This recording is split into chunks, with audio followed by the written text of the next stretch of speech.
2019 Indian Chieftain Limited. Yeah, Indian. It's more than a bike. It's an experience and an American icon. The place to find it, Indian Motorcycle of Chattanooga, along with their entire new 2019 line. The open road is calling.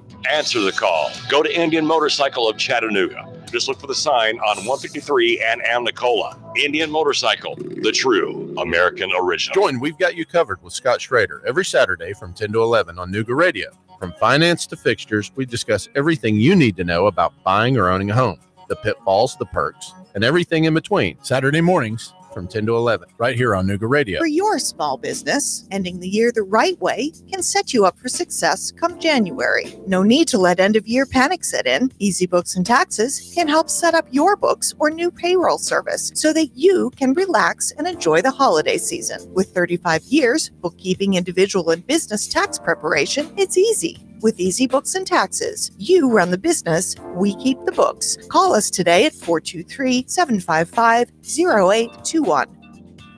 92.7 Nooga Radio. Good morning, beautiful people here in the city of Chattanooga. It's your girl Marie Mott with the Marie Mott Show. Y'all know what it is. I'm taking it from the streets to City Hall.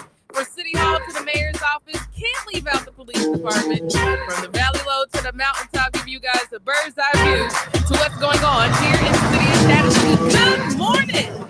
The best thing on the radio that you've heard thus far. I'm back again. It's another beautiful morning here in the city of Chattanooga. It's raining outside, but that's okay because my car was dirty.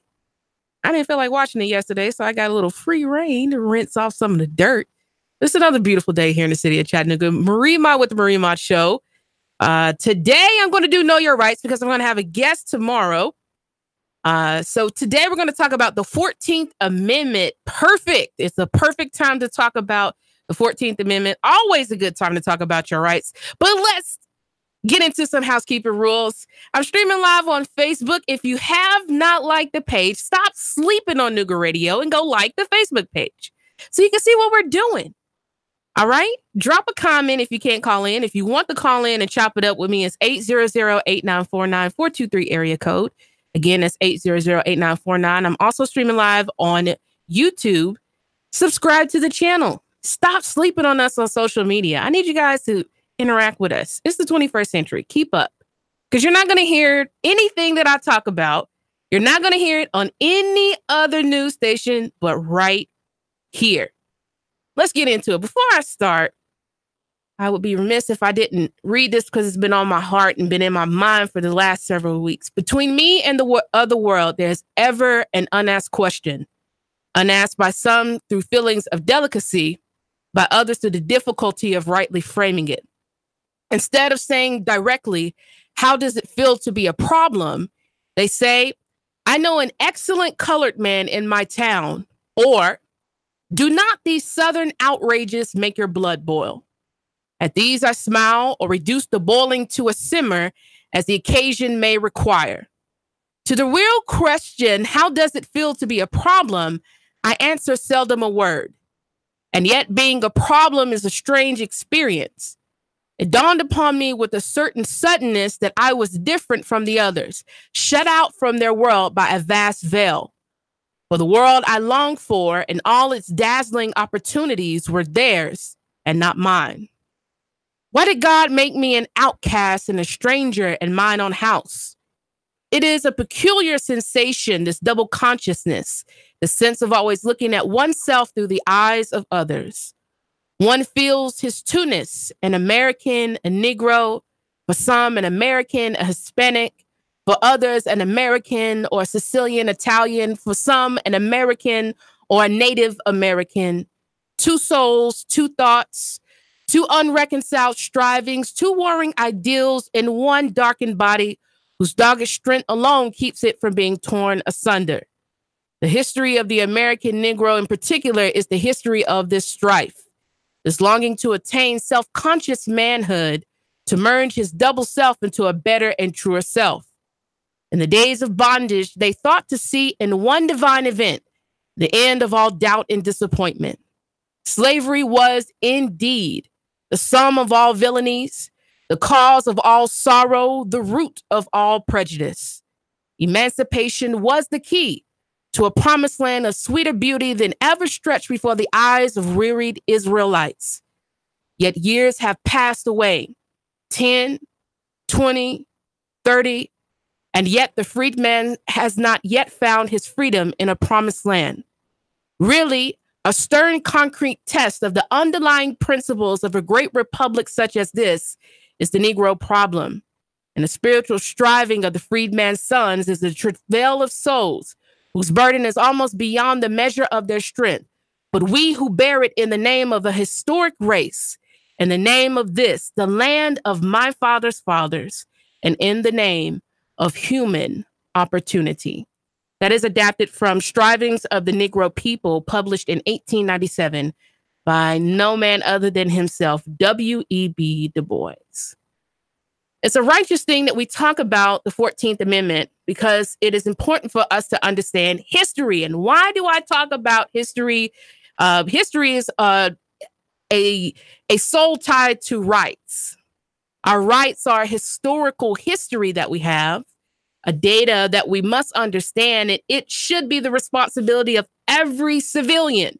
If you call yourself an American, if you live in this freed country, this republic, the responsibility is something that you should cherish and a freedom that you should embrace of understanding what your rights are.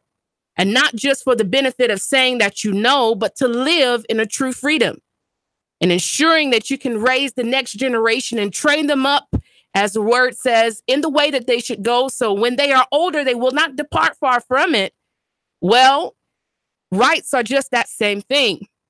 I find that we get in so much trouble and that we do not bind men down from mischief, as Mr. Thomas Jefferson said, by the chains of the Constitution, because we do not know it.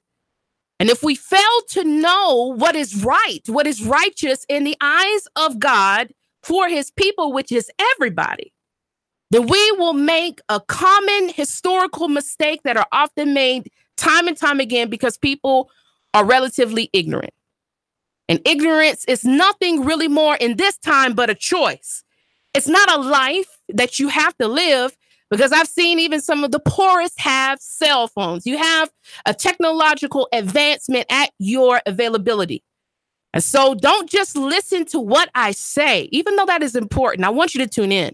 But what I want you to do is when the show is over, when you see me exit the studio and my voice is not here until the next day, take what I say and research it for yourself to find it to be true. Because understanding our rights is our only weapon. The greatest thing that one of the people ever told me in my life is that all I have is a Constitution and a Bible, a word of God, and the trueness of what has been written by great men before me, great men before you, who through the eyes of God, which is an agape unconditional love, we find that we have a peace that could be instilled in our nation and that could calm many of the problems that we have, like a soothing nature, like a neosporin, a perfect Band-Aid, if only we knew what our rights are. And the 14th Amendment is very important in understanding that. And so let's get into it. What is the 14th Amendment? What does it say? It says all persons born or naturalized in the United States and subject to the jurisdiction thereof are citizens of these United States and of the state wherein they reside. No state shall make or enforce any law which shall abridge the privileges or immunities of citizens of the United States, nor shall any state deprive any person of life, liberty, or property. Here it goes, that common thing we see time and time again, without due process of law, nor deny to any person within its jurisdiction the equal protection of those laws. Now, why in 2018 do we need to understand the 14th Amendment.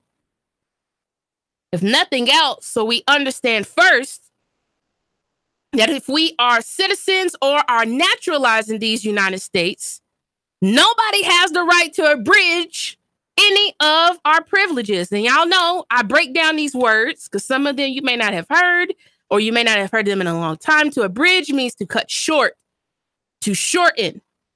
Nobody should shorten your rights, to cut your rights, strip you of your rights or immunities. Nor shall any state. Now, if you have not done your history, this is why I implore you, I encourage you to read. Reading is fundamental.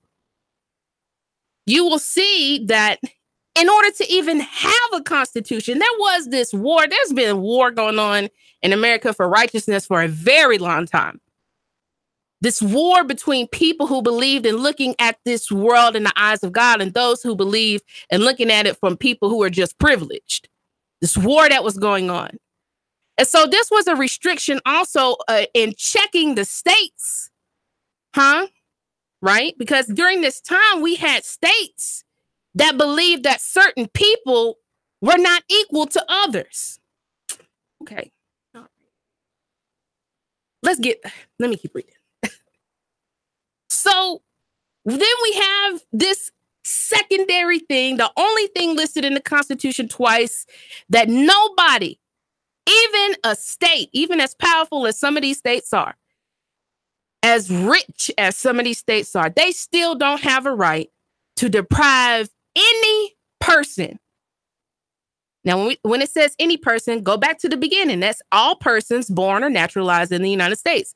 So if you are a naturalized citizen, if you were born in this country, you got a social security card, you got a birth certificate, okay? I'm talking to you. Nobody, even the state, does not have a right to deprive you of life, liberty, or property without due process, nor deny any person equal protection of the law. So let's look at the history. If we don't know, the 14th Amendment was ratified in 1868.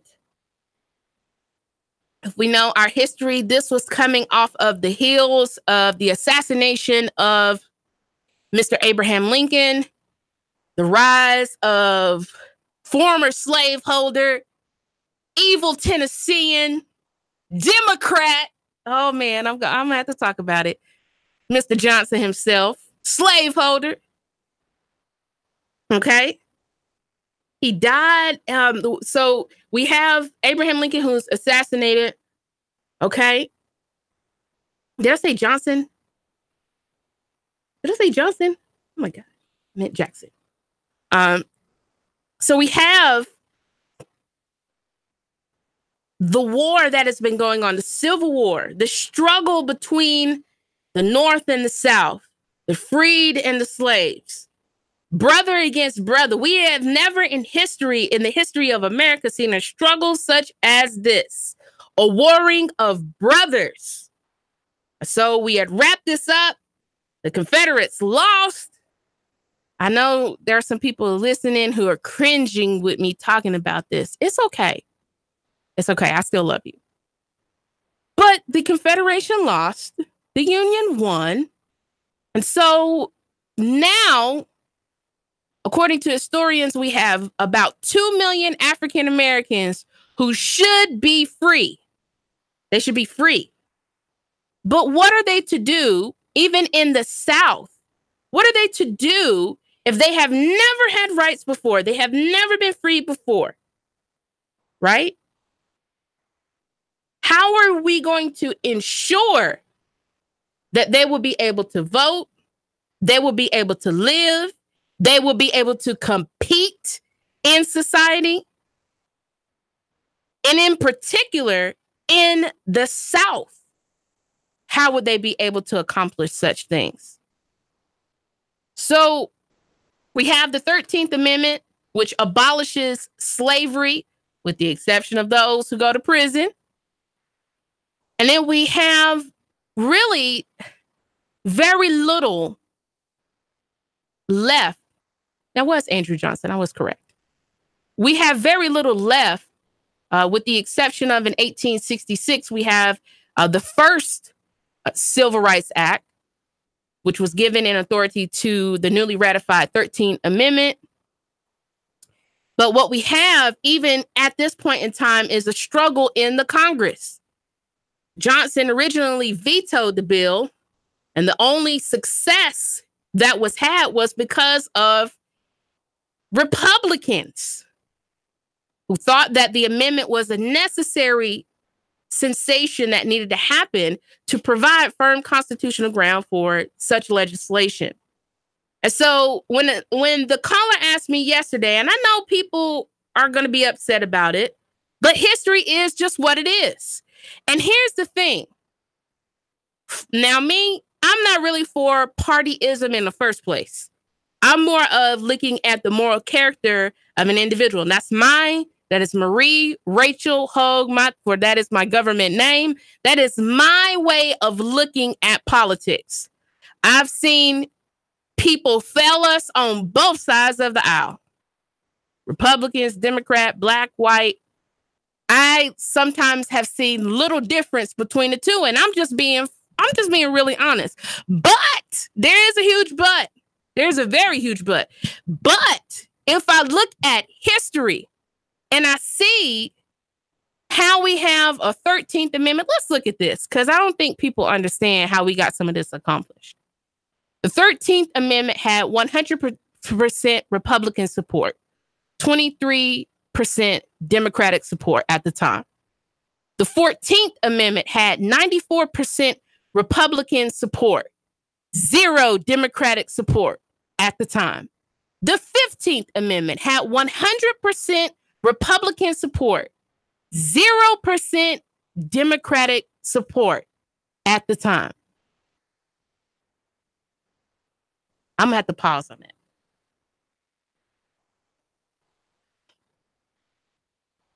When people ask an intelligent question, it's not hating. To me, it's an intelligent question. Why would African American people vote Democrat? Now, prior to me really getting into understanding constitutional rights, really looking at history in depth, because we don't get this in public school. Let's just be real. You don't get this in public school. If I ask the person just walking down the street, white or black, give me 5 amendments from the Bill of Rights, I bet you 95% of people couldn't give me 5. Couldn't give me the first 3, with the exception of maybe the one that they probably will get will be freedom of speech and Second Amendment. That's probably going to be it. We don't really know this. I can understand why a person would ask me an intelligent question when I look at history and I go back and look at how we were able, even though it was only for a short period of time, it was. Yesterday, I covered lynching in America, real American horrors. Go back if you did not watch the show.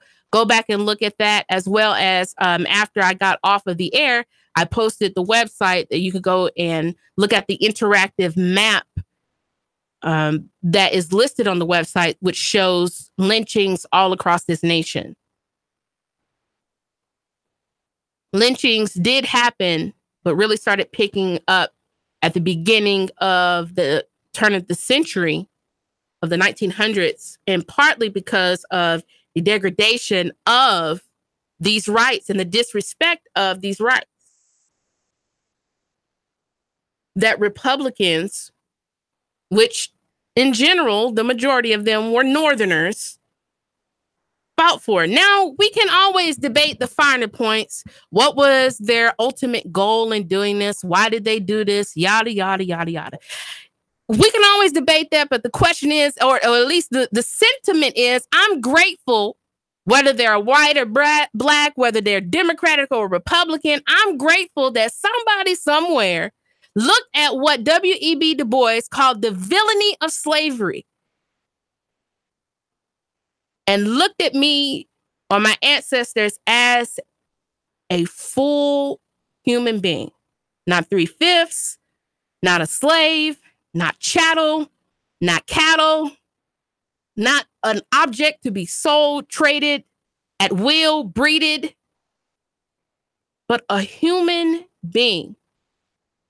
And so that started with the 13th Amendment, which just ended slavery. Now that ended it on paper. The South, and I can say this because my mother is from Elizabeth, New Jersey. I have a parent that is not from the South, wasn't raised in the South for the majority of their life. I've met people from up north who give me the sentiment that it's all about the dollar bill. They care less who you are. And one of the things that my mother talks about often is going to school in New Jersey was that she went to school with Jewish kids. She went to school with Polish kids. She went to school with white children, black children. She went to school with all kinds, Puerto Rican, all kinds of kids. And here it is. We just in March had a seminar at Archinob Elementary about the segregation in Hamilton County schools. But on paper, right? We talk about equal protection. That is in all things.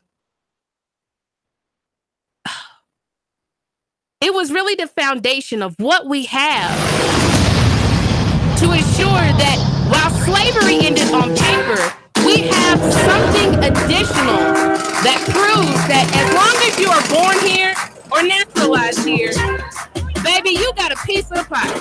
You got a right to a piece of the pie. We're going to continue to talk about the 14th Amendment here on the Marie Mott Show. Stay tuned for the second half of the segment.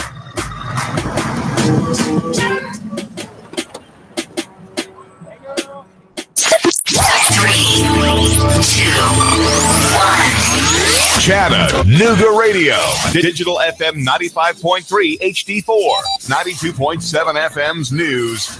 Now. The sheriff's office involved in 2 car chases yesterday morning along I-75. The first chase had deputies chase down a vehicle which was reported stolen. It crashed into a guardrail. 5 juveniles were arrested. The second chase, similar, a stolen car. That car crashed. 3 adults were arrested. Nobody was hurt in the wrecks. Both are still under investigation. A Red Bank home was severely damaged after a fire broke out. Fire investigators say it started in the kitchen of a home on Wickley Road. Hamilton County EMS spokesperson tells the press that the fire severely damaged the ceiling of the home. Could have easily been deadly, as fire investigators say the home had no smoke detectors. And luxury apartments are planned for the area near Finley Stadium. Chattanooga developer John Wise telling the TFP plans a new 3-story building near First Tennessee Pavilion. There'll be executive level apartments. They'll have a nice balcony overlooking the stadium. Val St. John for Nooga Radio. News Talk 92.7. Action News now. Sean Hannity. Weekday afternoons from 3 to 6 p.m. on Nooga Radio 92.7 FM. Nooga Radio 92.7. Gold, gold, gold, and more gold. And always buy American. At Rick Davis Gold and Diamonds, you'll always get better rates than the banks. We'll convert your silver, diamonds, cash into gold, gold, gold. Precious American gold. Certified by the federal government. Buy American. Rick Davis Gold and Diamonds. 499-9162. Call 499-9162. And visit Rick at 5301 Brainerd Road, Chattanooga. Gold, gold, gold, and more gold. Even if you like your job, there are some things that can drive you nuts, like the anonymous coward who steals your lunch from the break room fridge, or maybe Tyler, the IT guy, who gives you that condescending look when you tell him that your computer is acting up again, as if somehow it's your fault. You put up with these clowns every single day. But what happens when you've had enough? That's the day you decide to retire. At least that's the hope, right? But will you be able to retire? Can you afford to retire? That's why you need to talk to Ron and Christy Adams at One Family Financial. They can't do anything about Cody, that moron who heats up fish in the microwave, but they can strategize with you on how to get the most out of your 401k or pension, how to grow your money without losing your shirt in the market, and how to help make your money last in retirement. Talk to Ron and Christy today about whether you'll be ready to retire when you finally had it with seeing Ethan walk out of the bathroom again without washing his hands. Bro, Gross. Call Ron and Christy Adams at One Family Financial, 423-710-2009. 423-710-2009. I'm Bo Watson, and I approve this ad. This is Tennessee Lieutenant Governor Randy McNally asking you to vote for Bo Watson for state senate. Tennessee's economy is roaring. Taxes are low, and more Tennesseans have a job than ever before. This success has a lot to do with Bo Watson. As a leader in the Senate, Bo works hard, so our budgets are balanced and our schools keep improving. We're on the right track in Tennessee, but there's more work to do. Paid for by Friends of Bo Watson, Boy W. Watson III, Treasurer, VoteForTennessee.com. Your home is a constant work in progress. Repaint the walls? Yeah, easy enough. Leaky faucet? There's a video for that. But roof repair? You might want some help. That's where Chattanooga roofing contractors come in. They have 3 generations of roofing excellence you can count on. Leave the ladder in the garage. Go to chatroofing.com. That's chatroofing.com for Chattanooga Roofing Contractors, a roofing company you can trust. Man, you sure you know what you're doing? Yeah, I worked with my dad on his truck all the time. Just one more bolt to go. Yeah, wrong bolt. Today's truck ain't your daddy's truck. For repairs on today's vehicles, you need Amco Transmission and Total Car Care of Chattanooga on Lee Highway. Stay on the road, not in the garage.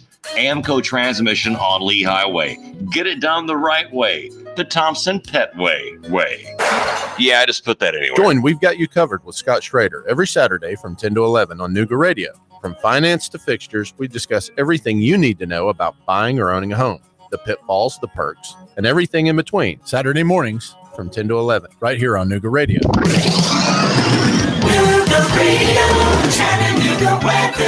Showers and storms will move on through for your afternoon. Lots of clouds, breezy highs into the upper 60s. Tonight, another shower or two will rotate on through, lows into the lower 50s. For Friday, drying out, still lots of clouds, highs stuck into the upper 50s. More sunshine, pleasant for the weekend. For lunch or dinner, come to Guthrie's, home of the original golden fried delicious chicken finger with their special world famous sauce. Open daily, locations in Trenton, Signal Mountain, and Ringgold. Go get Guthrie's, it's always good. And I'm Swarm Gene 12, Chief Meteorologist Patrick Core. Nooga Radio 92.7.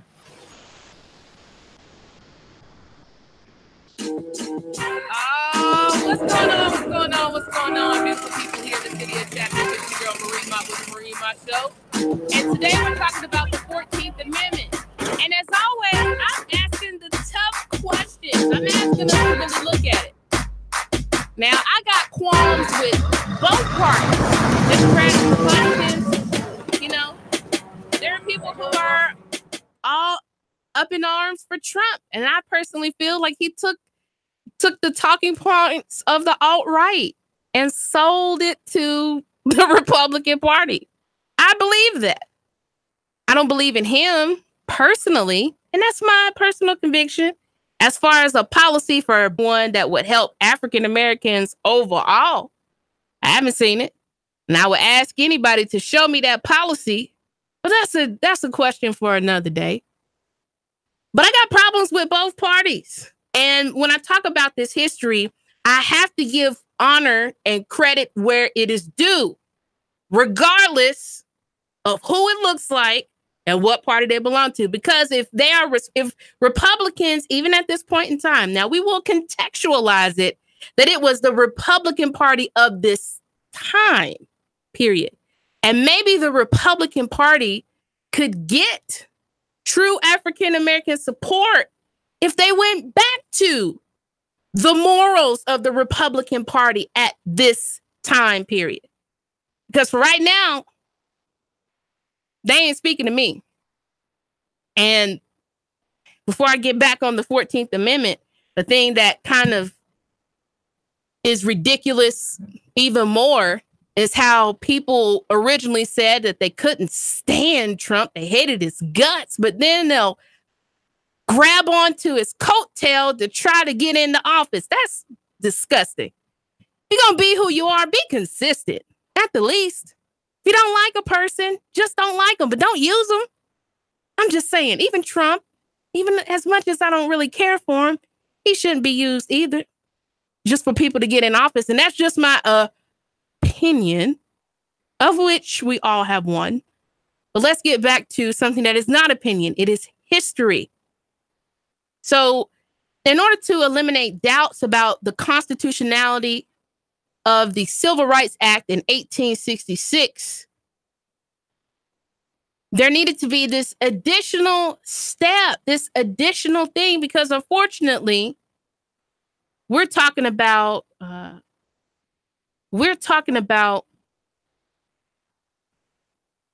mighty change that didn't come with smiles and hugs and kisses and welcomes and warm spirits.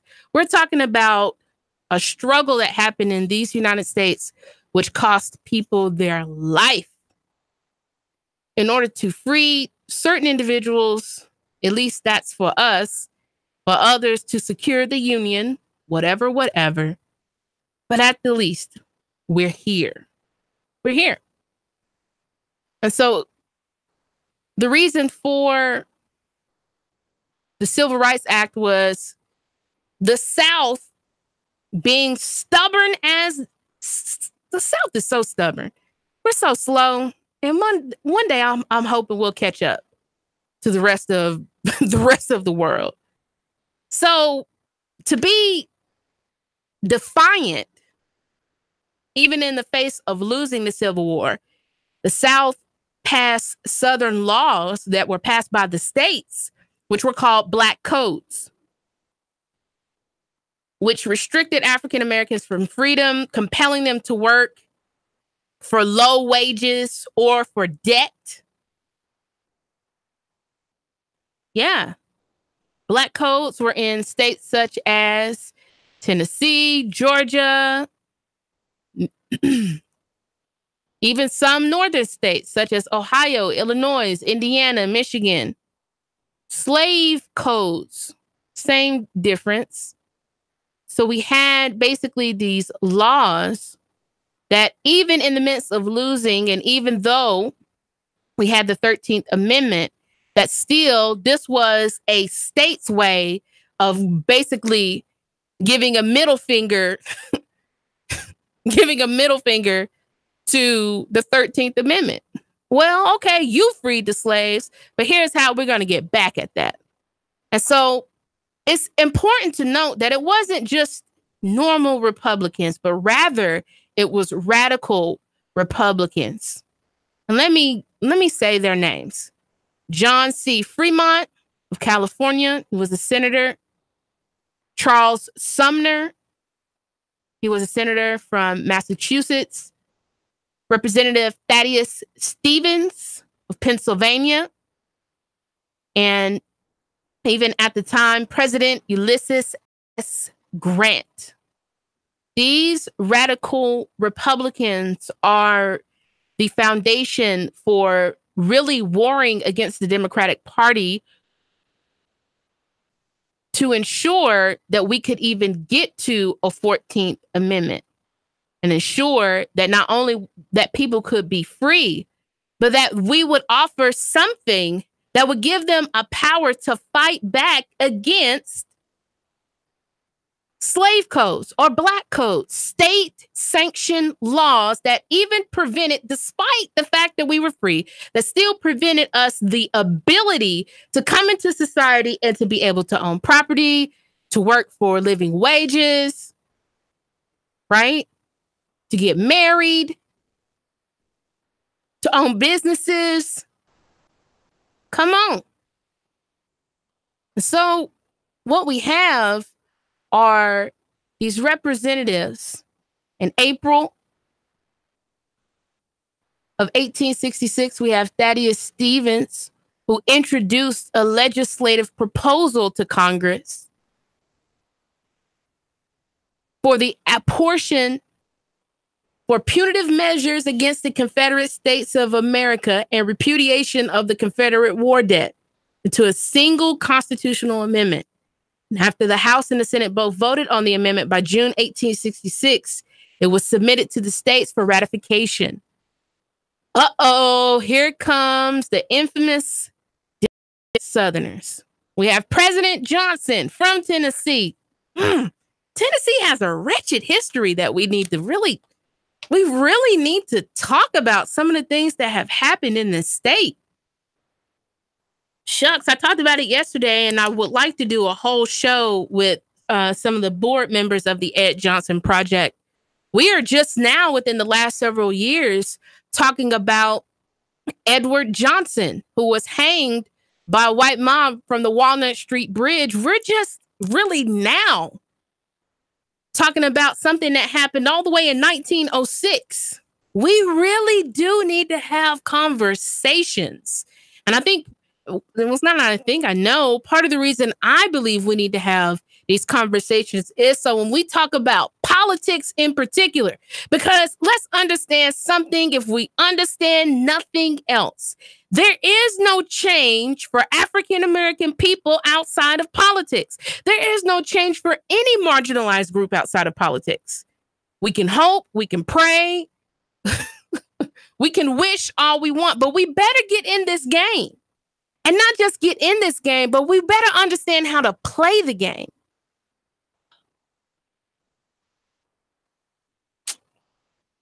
So President Johnson made it clear of his opposition being, as we call in my neighborhood, being salty. He was salty. He was salty he had to give up his slaves. He was salty that the Confederates lost. He was salty. Yes, Michael Walters, the South is slow. And when I say slow, I don't mean slow mentally in some instances. When I say slow, what I mean is slow to change. The South is really slow to change. And I can say that for sure. I've been various places all throughout this nation. The South is very, very slow to change. I'm sure of that. That is historical. That's not a personal opinion. That's a historical fact. The South is always the last in line to get it together. And we need, as Southerners, regardless of who we are, we need to do better about that. So yes, I'm not talking about the mental faculties of Southerners. What I'm talking about is the unwillingness to do anything different. That is a Southern way. That is a Southern way. And I'm being super real about that. But back to the show. President Johnson was salty because the Confederation lost. And so, as the 14th Amendment made its way through the ratification process, he kept vetoing it.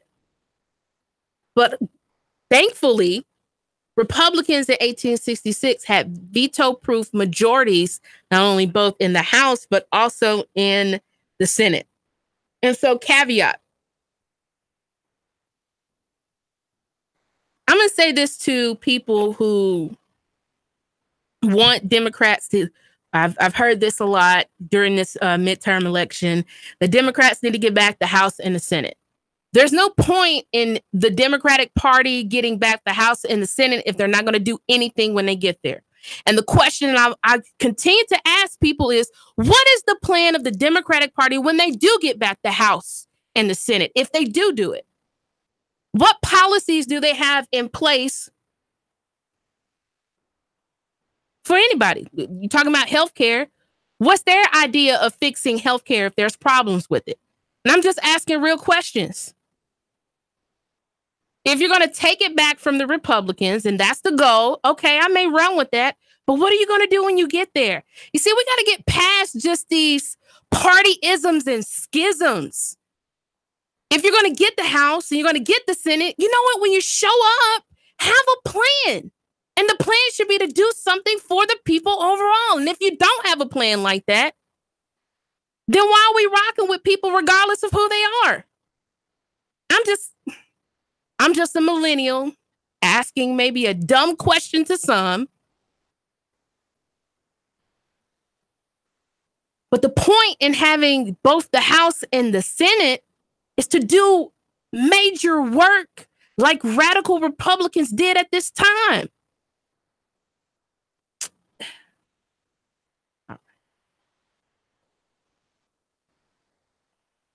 So one of the reasons why it's important to know history is because history played a part, not only in the Civil War, but even when we look at the Dred Scott decision of 1857. These mistakes that we made prior to played a part in people thinking logically and intentionally about the 14th Amendment, of clauses that they were going to put in the 14th Amendment. See, they could have just wrote equal protection under the law, but what does that mean? What does equal protection look like? Who does that pertain to? If we had not learned already from the mistake that was made in the Supreme Court decision of Dred Scott, that a black man, even if he was born free, could not claim rights to citizenship under federal constitutional laws at the time, or the views of it, the 14th Amendment would have been extremely limited. But again, so we have the first clause. Let's break it down. No state shall make or enforce any law which shall abridge the privileges or immunities of citizens of these United States. That was the way of saying, okay, so these states, these southern states, and even some northern states thought that they were big and bad. Now we freed all the slaves, and now they got an attitude problem. And they're going to pass black codes or slave code laws and say that, okay, well, you freed them. That don't mean we got to pay them well. You freed them. That don't mean we got to allow them to get married. You freed them. That don't mean that they can own houses. You freed them. You deal with that problem. You freed them. We didn't agree to that. And so this is a way of a fight back against states and their impunity. Southern states as well as some northern ones. Their indifference to what was going on at the time. All right. So just that first clause expanded the civil and the legal rights of all American citizens, meaning people who were born or anybody who was naturalized in this government. The third clause, nor shall any state deprive any person. What does that say?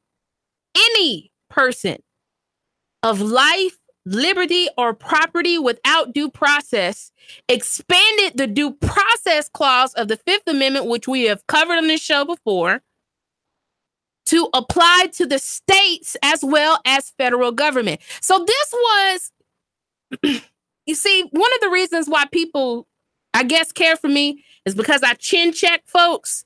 This was a way of the country chin checking states, letting them know. I'll go back to Thomas Jefferson. In questions of power, trust no more in man, but bind him down for mischief by the chains of the Constitution. Because men will take it sometimes in their own right to do what they so-called choose. But that ain't how that's not how this works. So this expanded the due process. We've talked about due process on this show. If you have not listened, usually Know Your Rights is on Friday. But again, I'm going to have a guest tomorrow here on the show. Go back on the Facebook page and look at my Know Your Rights, where I cover due process. Look at the Fifth Amendment. I covered the Fifth Amendment on the show.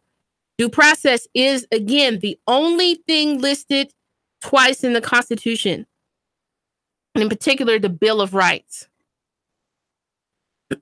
Over time, the Supreme Court has interpreted this clause to guarantee a wide array of rights against infringement by states, including the enumerations in the Bill of Rights, which are freedom of speech, free exercise, right to bear arms, and on, as well as the right to privacy and other fundamental rights not mentioned elsewhere in the Constitution.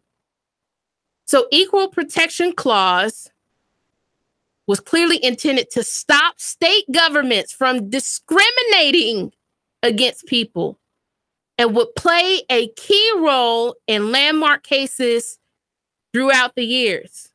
In particular, when we look at the city of Chattanooga, the 14th Amendment made a difference, even though it did not prevent Mr. Ed Johnson from being hanged on the Walnut Street Bridge. It was one of the landmark cases at the time that applied the 14th Amendment to an African American individual. Now, did they follow it here, even in the city of Chattanooga? No, they did not. They did not. So, 14th Amendment would have impacts on other cases throughout the years. Plessy versus Ferguson, Brown versus the Board of Education, Loving versus Virginia. Okay? Gun rights, McDonald versus Chicago.